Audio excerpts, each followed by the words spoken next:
Okay students, the next question is question number 5. What do you know about percentage composition?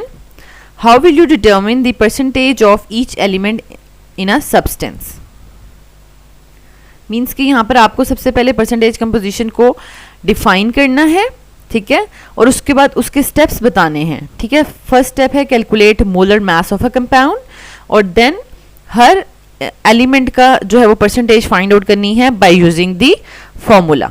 अब formula क्या है हमारे पास, वो लिखना है mass of the element in 1 mole of a compound divided by molar mass of a compound multiply by 100. ये first part complete हो गया. Now question number 5 B part, calculate the mass percentage of each element in glucose. Okay students, तो यहाँ पर हम glucose में percentage of carbon, hydrogen and oxygen find out कर लेंगे by using formula. Now next question, question number 6. How will you calculate theoretical yield and percentage yield from a balanced chemical equation?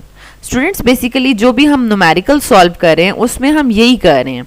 Balanced chemical equation को use करते हुए हमने theoretical yield find out करनी होती है. तो उसके लिए हम क्या follow करते हैं, stoichiometric calculation series. उसी के steps हमने यहाँ पर बताने हैं कि हम कैसे find out कर रहे हैं words form में. Okay? सबसे पहले तो हमने वन लाइन में थ्योरेटिकल यील्ड और परसेंटेज यील्ड को लिख दिया है, उनको डिफाइन कर दिया है, अलॉन्ग विद परसेंटेज यील्ड का फॉर्मूला लिख दिया है. ओके, देन थ्योरेटिकल यील्ड के स्टेप्स के कैसे हम फाइंड आउट करते हैं. देखिए, जब भी हमें न्यूमेरिकल में जो भी क्वांटिटी गिवन होती है, जो मैथ गिवन होता है, तो वो हमारे पास गिवन क्वांटिटी का मैथ होता है. बाय यूजिंग दैट मैथ पहले स्टेप में हमने क्या करना है, calculate moles of the given quantity. Then हमने क्या करना है, कंपैरिजन मेथड से moles of the desired quantity find out करने हैं.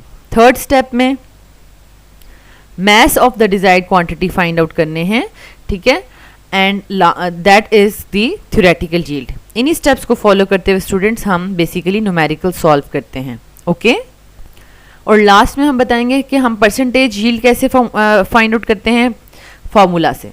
मोस्टली जो है इस टॉपिक में से न्यूमेरिकल्स जो हैं वो पेपर में आते हैं, इस तरह से थ्योरेटिकल क्वेश्चन पेपर्स में नहीं आते.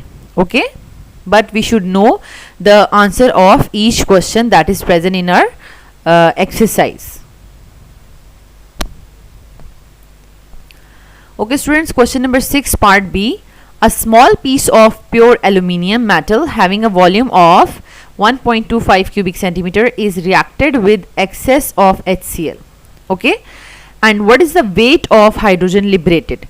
अब स्टूडेंट्स यहाँ पर सबसे इम्पॉर्टेंट बात क्या है, ये बहुत ही इम्पॉर्टेंट क्वेश्चन है आपकी एक्सरसाइज का.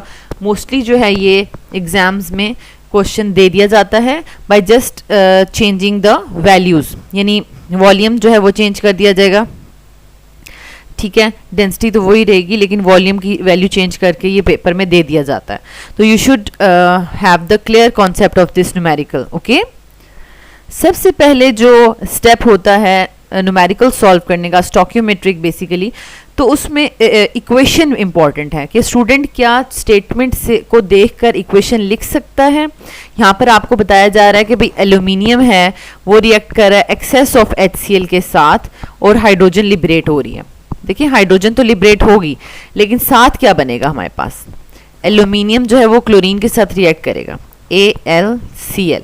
लेकिन एल्यूमिनियम की हमारे पास वैलेंसी क्या होती है, +3, और क्लोरीन की क्या होती है, -1.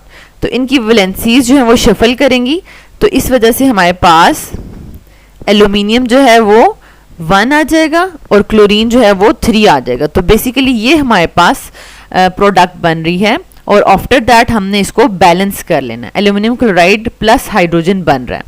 तो ये स्टेप स्टूडेंट्स आपको मस्त आना चाहिए. हर न्यूमेरिकल में इक्वेशन गिवन नहीं होती.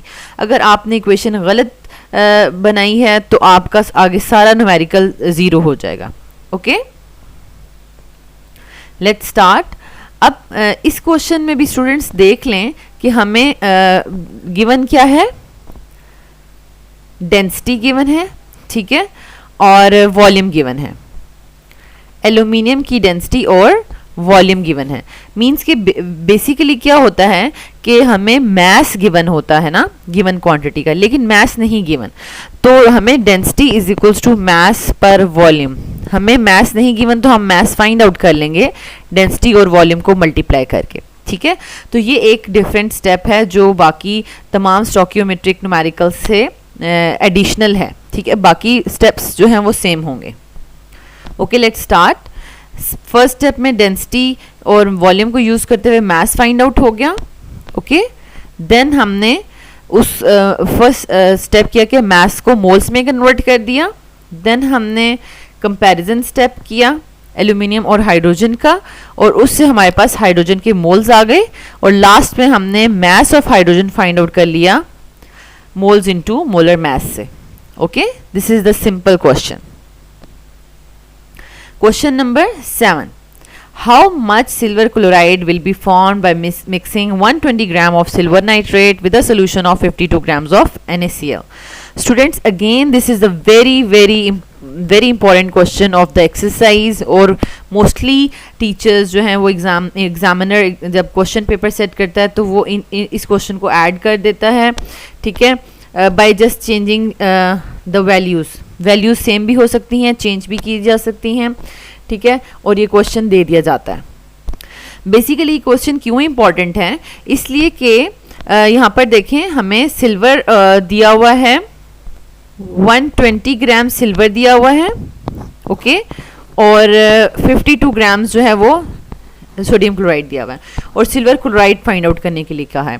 तो इन दोनों में से सबसे पहले तो हमें लिमिटिंग रिएक्टेंट फाइंड आउट करना है, देन हमने सिल्वर क्लोराइड फाइंड आउट करना है।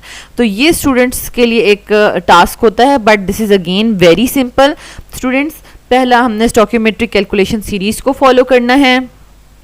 सबसे पहले हमने जो भी गिवन मैसेज थे उनसे मोल्स फाइंड आउट कर लिए दोनों के, और फिर कंपैरिजन कर लिया दोनों का प्रोडक्ट के साथ, सिल्वर क्लोराइड के साथ, ठीक है। और ये बैलेंस्ड केमिकल इक्वेशन हमें यही बता रही है कि इनकी 1:1 रेशियो है। तो अब हमारे पास जो प्रोडक्ट के लेस मोल्स कौन प्रोड्यूस कर रहा है, silver nitrate, that's why it is a limiting reactant. Okay, अब इन्हीं मोल्स को यूज करते हुए हम प्रोडक्ट का मास फाइंड आउट कर लेंगे, और यही हमारे पास आंसर है।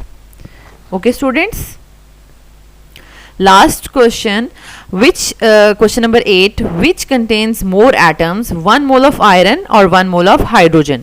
Justify your answer. Simple है students, 1 mole of iron में एवोगैड्रोज एटम्स होते हैं, और 1 mole of hydrogen मॉलिक्यूल में एवोगैड्रोज मॉलिक्यूल्स होते हैं।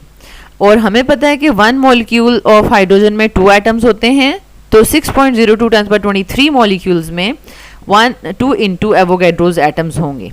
Okay, that's why 1 mole of hydrogen contains more atoms. Okay students, we have completed our first chapter completely with exercise. I hope so कि आपके concepts clear हो गए होंगे।